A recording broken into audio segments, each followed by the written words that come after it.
If you guys haven't heard of the Squid Game, I've got nothing much to say, but I feel bad for those who participated in their token because it's sort of like the game in the series of Netflix where all the players got killed. And just a quick disclaimer, the token Squid is now defunct and do not buy them.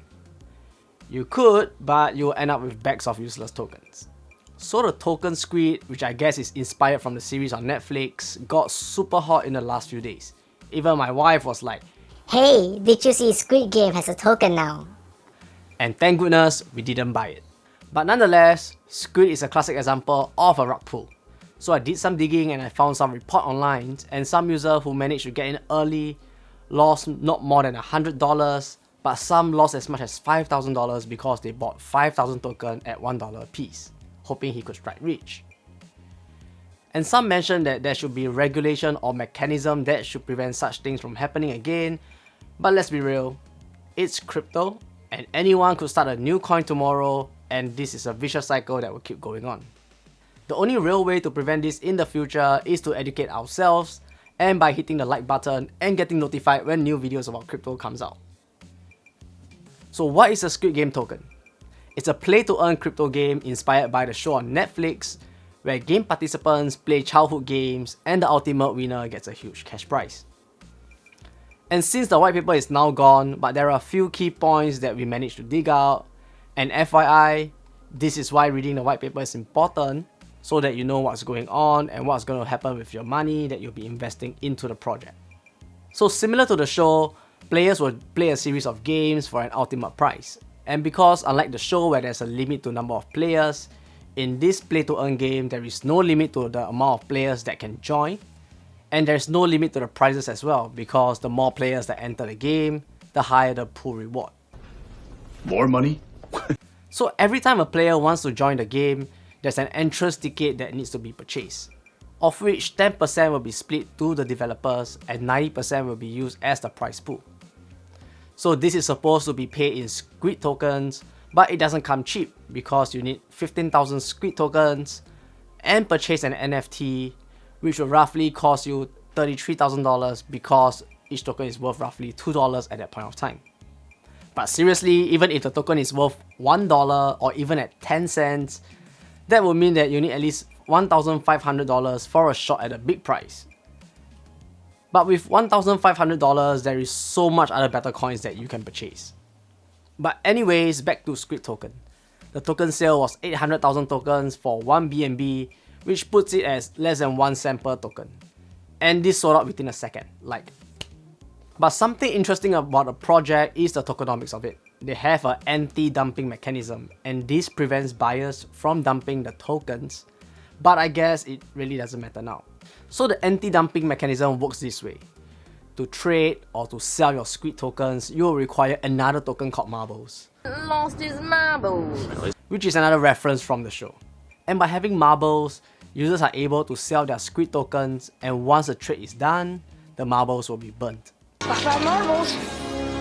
And if you don't have any marbles in your wallet, you'll be just holding a big bag of Squid tokens. And it's kind of unclear how can one get more marbles other than obtaining marbles without using violence is the key to Squid Game. However, there are some red flags that appeared when the project was picked up by others in the crypto space, but sometimes we get too FOMO-ish that we just turn a blind eye to that. So the market cap is $2.168 trillion. And now the market, oh, it went to zero. Yo! But there are 3 lessons that we can learn from this incident and how we can gauge if a project is worthy of investing into. The first lesson is reading and understanding the tokenomics of the project.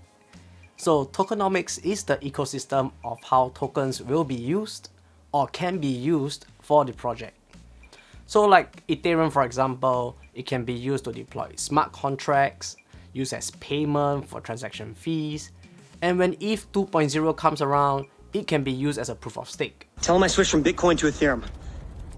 For tokens that have multi-purposes, it will usually be a relatively stable price because people are using it for transactions. And with the price being stable, it allows transaction costs to be cost efficient and therefore increasing adoption. One of the key tokenomics of Squid token is the anti-dumping, which I personally think is fantastic. This prevents developers and whales from dumping the token and causing a drop in price. But it doesn't really matter now because it's gone. Ouch. However, in some projects, developers do have time locks which are governed by smart contracts. The contract can be coded in a way where tokens are released based on time or to be released in a specific point in the future. This protects the token buyers because usually developers will own a larger majority of the token supply, which can be really unfair for token buyers. The second lesson that we can learn is to not FOMO. So it's the most basic thing when it comes to investing, but more often than not, we will fall into that trap where we want to earn big money and end up buying things which are extremely overvalued. So FOMO, or the fear of missing out, happens not only during investing, but in everyday life as well. Like the need to have what other people has as well, like a new car, a new camera, a new shirt, a new pants, and etc.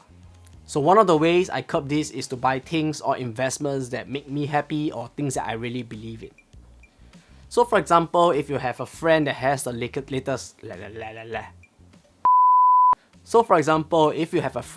latest gadgets, one question you could ask yourself is, do I need that?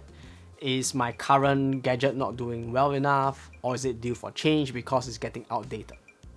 Or when it comes to investment, you could start thinking things like, do I really need to buy Shiba Inu? Because everyone's talking about it, and do I really need it? But because we live in an era where information is so freely available and we see videos like, if you bought $1,000 worth of Shiba Inu in May 2020, you would have $5.6 billion right now. But the fact of the matter is, we do not see the other tokens that didn't make it as well. Although it seems like, all you need to have is just that one moonshot to get a hit, but chances are, these moonshots are hard to come by, and therefore it brings me to my last point, which is buying what you truly believe in. So in the past, as a rookie, I'm not saying that I'm a pro now, but just a little bit wiser because I've paid all the tuition fees to the market. I bought as many coins as possible because of the hype that social media gave, and I was going for like a spray and pray method and see which one sticks. No, it was, oh yeah, spray and pray. But I ended up with tokens that didn't make it, and some went to zero like Squid. And to name a few, like Little Rabbit, Diverse Token, Monk, and a few more that didn't even make this list. But through this, I realized one problem, is that when you have too many tokens to look over, it takes out a lot of time in my day, which I can use to do other things like perfecting a skill, getting good in my day job, or doing videos like this on YouTube. So as time went by, I decided to consolidate my portfolio, and right now I hold roughly just 5 different cryptocurrencies, which is Bitcoin, Ethereum, Huobi token, DOT, and VeChain. And these are the main crypto that I hold, and yes, I'm not part of the Shiba gang. So I do hope that through this Squid Game saga, you guys learn something and get something out of it. If you have lost money in it, don't worry too much, just take it as a learning lesson before you start investing into your next token. So if you haven't, do drop a like for the YouTube algorithm, subscribe, and I'll see you in the next video.